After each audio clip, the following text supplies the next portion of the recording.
It's spring in the story of the Salcombe Lifeboat cruise year. In the harbour, a new visitor, a relief lifeboat here to take over while the Salcombe boat goes for a major refit. And as always, coxswain Frank Smith's in charge.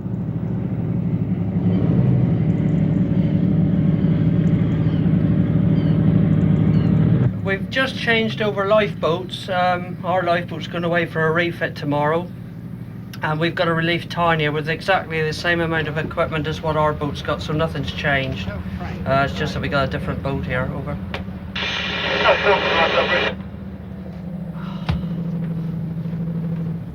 Brixton Coast Guard, Salcombe Lifeboat. Yes, I've lost you again now. Over.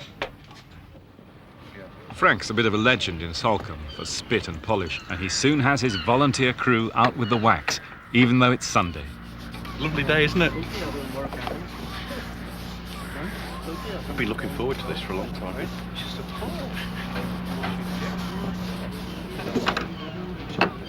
Black box there. That's all the spurs for the boat itself. Each boat has got a box like that. It's got its own personal number on the top. We've got one as well, keep ashore, and it's got all the sort of vital spurs in there. All the things that need to keep it going if there's a sort of a minor breakdown. It's not the flight recorder. No. The crew is the black box flight recorder. The only thing is you'd have 7 different stories.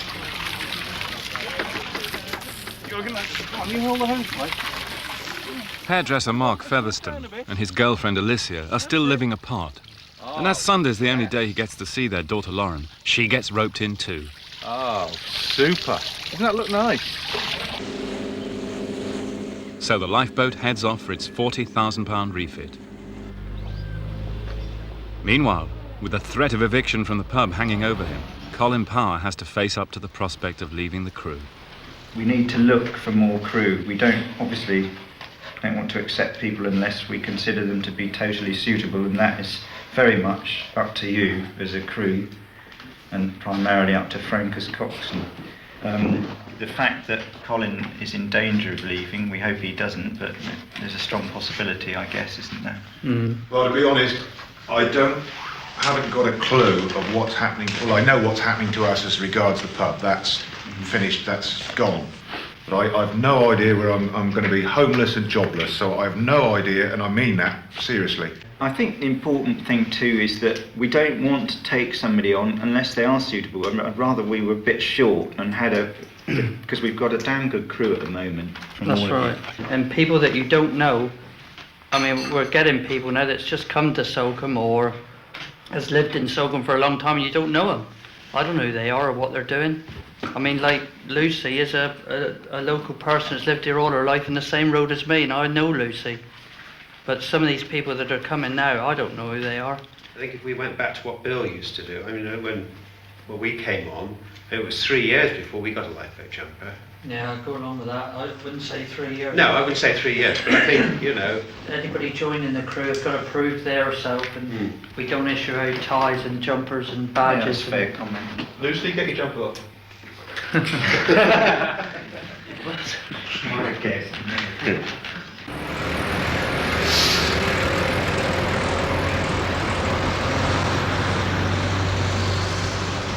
have been run down in dense fog.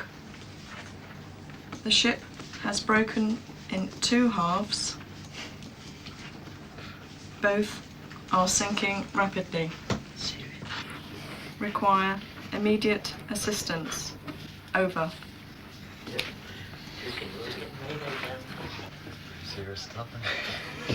Right, all get that down? I got it all down. Lucy Parlsland's the lifeboat's newest recruit, the first lifeboat woman in Salcombe history. Inevitably, she still has to bear the brunt of the men's jokes, even when she comes top of the class.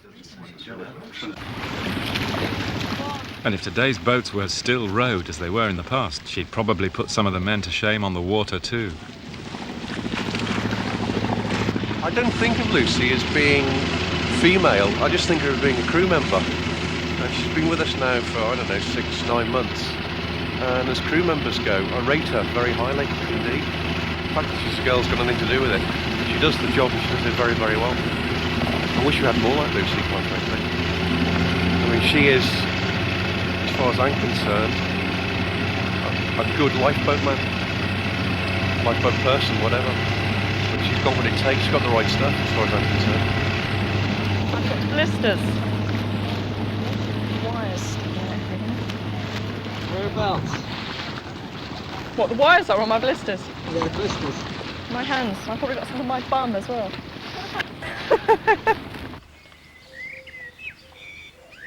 Daughter of a local fisherman, Lucy's one of only a handful of women on Britain's offshore lifeboats. I'm not doing it because I want to be one of the first ones. I've always wanted to be on the lifeboat. If you bring somebody back, or you go out and you bring a boat back, you bring people back safely, it's really good. Because it can't be very nice being stuck out at sea when it's rough and you've broken down or whatever. I mean, if I was out there, I'd be so relieved to see somebody coming to get me. I have to say, you're encroaching on all male domain. Has anyone said anything to you that... No, nothing. I don't think they dare.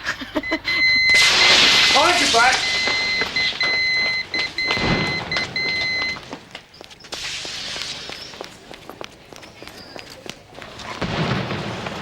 Right, okay. Thanks so much. Cheers. 1, 2, 3, 4, 5, 6. Need me?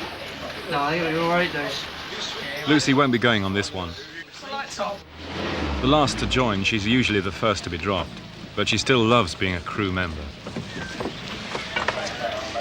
It's a good feeling that you're all in a team. When people sort of watch you thinking, what's going on, what's going on? They all run down to the quay and you get on the boat and go out and they have to stay there and watch. How do you feel about being left on the quay? A bit sad, but it happens. We can't all go out, otherwise the boat would be a bit overcrowded. What's his ETA, the chopper? He must be in the air. Yeah, I know he's in the air. What's his ETA? Oh, yes! There's nobody else to ask, is there? Oh, whatever are you doing over there? A couple out walking on the cliffs have reported seeing a yacht disappear in heavy seas. All the rescue services have been mobilised. Lifeboat, rescue helicopter and Coast Guard. We're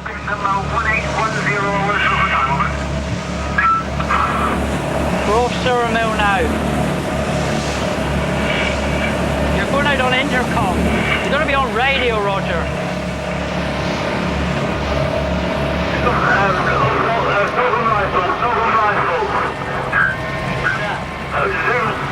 Behind you, behind the helicopter. What? Where's the helicopter?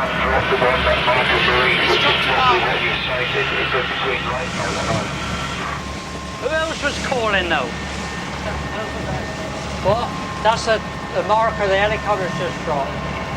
I think we'll go on down. I'm convinced they're down this way if they're here. It's a job for them to tell up there, isn't it? Unless they got something big in the water, they'd have a job to see it. Yeah, that's right. I mean, we're really looking for bods, aren't we? We're going to have a job seeing them. You can't see nothing looking into the sun, can you? Look out, here's a big...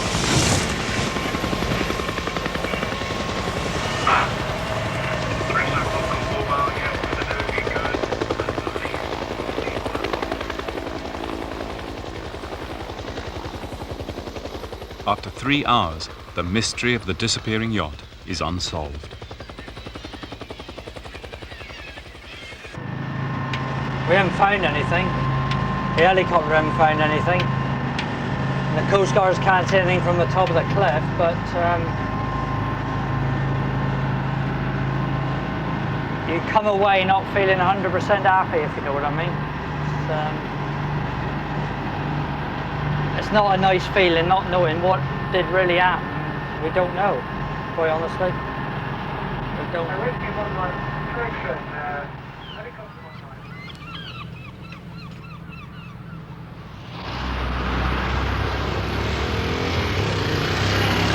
The latest crew member to be hit by the recession is Lucy.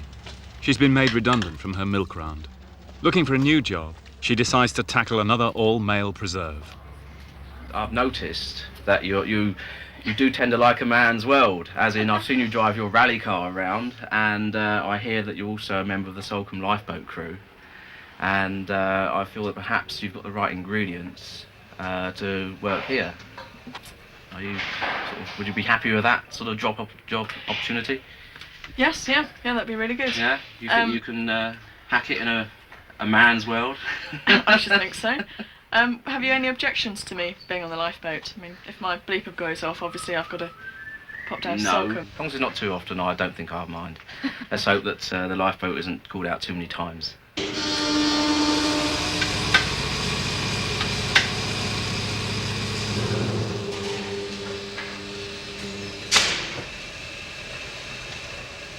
Some might see Lucy's success in her new job as another tribute to her character. But she still can't convince everyone. Brian Carter has been on the lifeboat for 8 years now. He runs his own outboard motor business in Salcombe.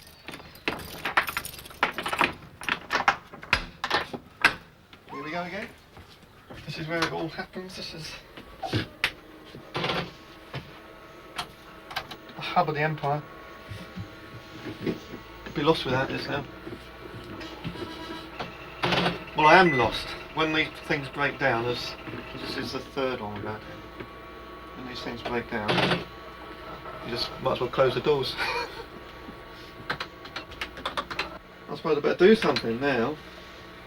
I've written to my accountant. He sent me another little missive this morning. Brian sees lifeboat men as a breed set apart. And when he says men, he means men. There is, or there was, a feeling of elitism, I suppose, of being on the lifeboat. But I think that is changing with the way the lifeboat is changing today. I think, for instance, if it can be seen that the job is not that great, that anybody could do it, I think we've lost a lot of the mystique. And I don't think that's good for raising funds, and I don't think it's particularly good for crew members. And I have a particular thing in mind when I say that, which is I don't think we should have women on board. And I've got nothing against our female member, but I think that detracts from what the lifeboat is capable of doing. So that's a personal view. She was voted on by the crew, and she's done everything she's been asked to do so far. But I think in the eyes of the general public, if they see that the job is not that great that anybody could do it, I think at the end of the day it's a backward step, and it's going to be reflected in how they put their hands in their pockets.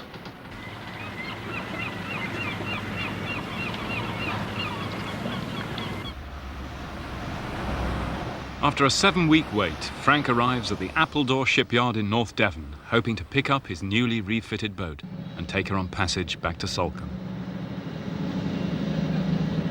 As the boat begins her pass-out trials, Frank paces up and down like an expectant father. Below deck, the lifeboat inspector switches on the radio systems to hear a voice from the deep.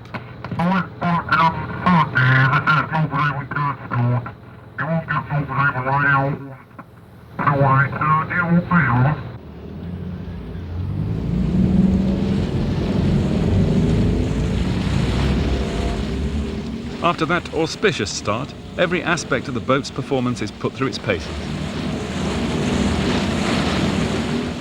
But Frank is not impressed. Morning, staff. We got problems. Yeah, the passage is off. Yeah, totally. They're going to withdraw a shaft. We've still got radio problems. We're not looking at a passage now for at least another week. This is the first problems we've had. They usually do the trials and we sort of clean the engine room bilges out and away they go, but everything seems to be happening to Frank at the minute. He shouldn't be so popular. I was just saying to Peter, if he spends much more time, we're going to give him some residence papers or something. He's like one of the locals. There's no good taking the boat home if it's not right. But what annoys me is when you tell people, and it's not the yard, but when you report a fault and you come up to do a passage and the fault's still there that you reported 6 months ago. And that's just annoying because you should have the backup from our people, you know, the radio people, to put it right. A week later, back at Salcombe, the lighthouse keeper spots a rubber dinghy with 4 divers on board, swept out to sea. It's an immediate launch for Frank's replacement boat. We've got a diving boat broken down on Start Point, drifting east because of the wind. We're running away now before nearly a gale of wind. So she won't take long to get up there. You do get up there? Yeah. Like you want Yeah, as long as you stay, make sure you're all right out there. Such a small craft is invisible to their radar, so it's all eyes on deck. This time, Lucy's on board, and with only a few outings under her belt, she's keen to get stuck in. If somebody just opened the door, Lucy, you might go out as well and keep your eyes on. Tell them to keep their eyes on out there.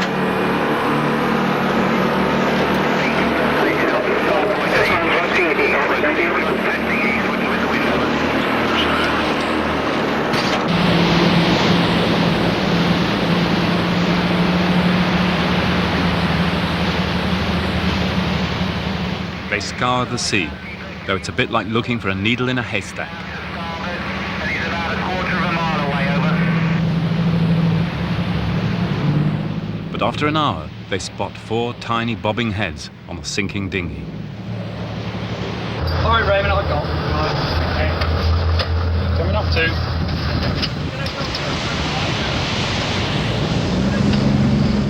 They're just in time. The dinghy's awash, and the divers are suffering from hypothermia.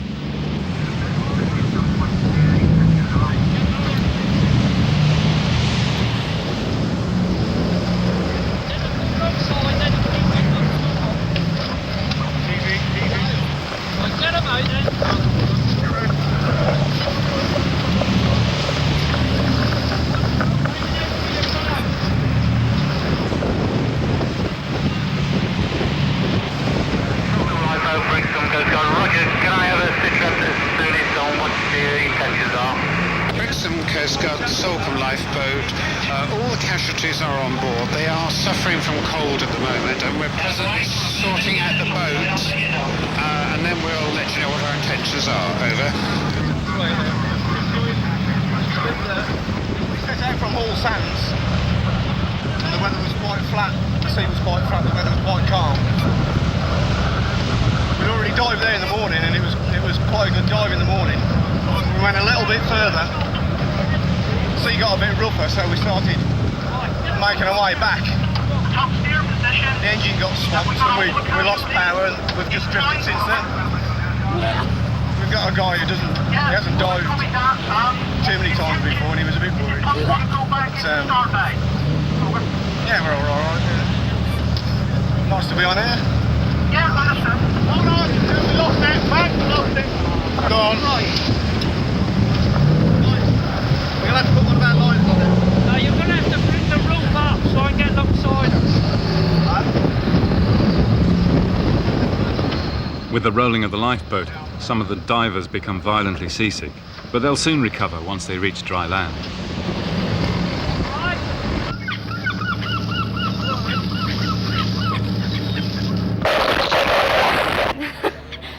Well, I sort of got a strange look from the chap driving the boat, as if to say, oh my God, there's a woman.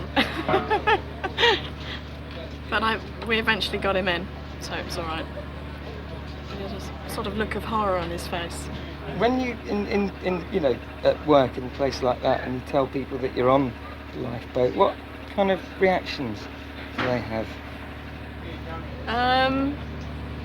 Some people think it's great. Some people think, you know, what can a woman do on the lifeboat? I don't really care what they say.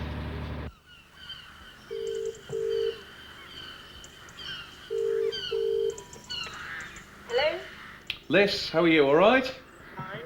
Well, what's going to happen today? Mark is still hoping to get back together with Alicia and their daughter Lauren, though their court case is coming up soon. What time do you want me to pick you up? Oh, well, what time are you ready? If I pick you up at 12, is that okay? 12. All right then. Right. All right, then see you later. Okay. Bye. Bye. Bye. Bye. Go on, put the phone down. Oh, fine. All right then. Bye. Bye-bye. Sounded a bit frosty there. At the moment, Alicia, we're trying to sort of have a reconciliation, but it's quite difficult because we've got this looming court case over us at the moment. But she's finished her. Originally she wanted to have a college course, and that's why she left home, because we fell out over that. I felt that she should go to college once Lauren's at school, and she wanted to go straight away. So she's tried college, and she's finished a course. She hasn't seen a course through. She's jacked it in, and now she's not doing anything. I miss Lauren and Alicia very, very much. And after you've had a family, gone through everything, gone through the birth, and had Lauren here, and had the family here, and then it's just like I got home one day and she just packed her bags and went. One minute they were there and the next minute they're gone.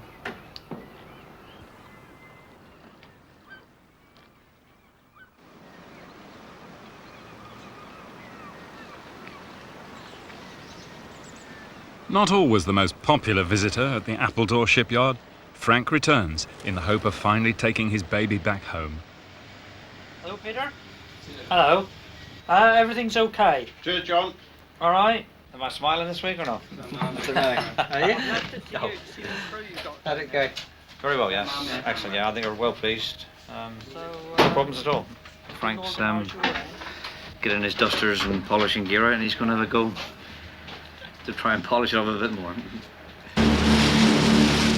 It's homeward bound at last for the Salcombe Lifeboat, a 2-day journey back to South Devon.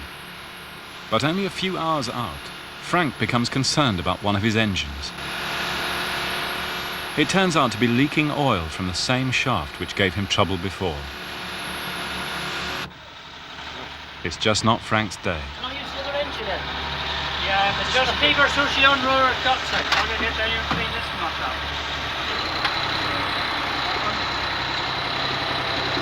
You want some of these, mate? Yeah, I might do. There's a bit of rag here somewhere in there. For a man who prides himself on keeping everything shipshape and Bristol fashion, it's the last straw. That's a tea cloth, not a bit of rag. There's tons of rags here, Roger. Thanks.